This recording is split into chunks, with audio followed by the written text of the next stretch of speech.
တခါတလေမှာကိုယ်သဘောကျတဲ့ရင်မွေးတစ်လုံးကို online ပေါ်မှာဈေးအတော်လေးတက်တာနေတာတွေ့လိုက်တဲ့အခါဒီဈေးနဲ့ဆိုတန်တယ်ဆိုပြီးကျွန်တော်တို့ဝယ်ဖို့အတွက်တွေးဝတ်တတ်ကြပါတယ်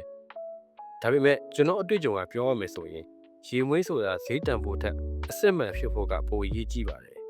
အနံ့တစ်ခုဆိုတာကိုယ့်ရဲ့အမှတ်တရကိုယ့်ရဲ့ယုံကြည်မှုကိုတိတ်တိတ်လေးကိုစားပြုနေတာမှုပါ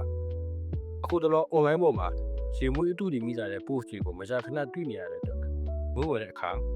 plan ကအစစာသား batch code စာရဲ့ information အစုံသေချာစစ်ဆေးပြီးမှသာဝယ်ယူဖို့ဒီနေရာမှာသတိပေးခြင်းပါတယ်ပထမဆုံးအချက်ကတော့ spare memory ပါ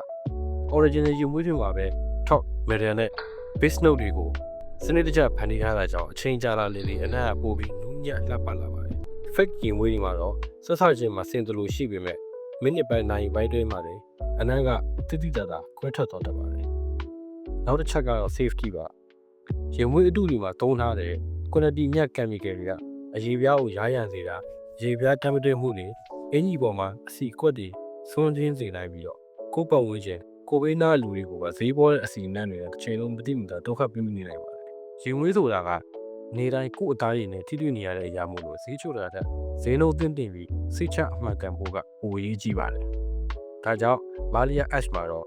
copy fake နဲ့ expire တွေကိုလုံးဝမရောင်းဘဲနဲ့ authentic original version တွေကိုပဲရွေးချယ်ပေးထားပါတယ် full bottle ကိုဝယ်မသုံးချင်သေးဘူးအနက်အရင်စမ်းချင်တယ်ဆိုရင်လည်းကျွန်တော်စီမှာ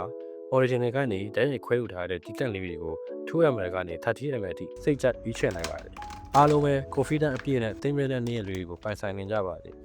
See you on the next video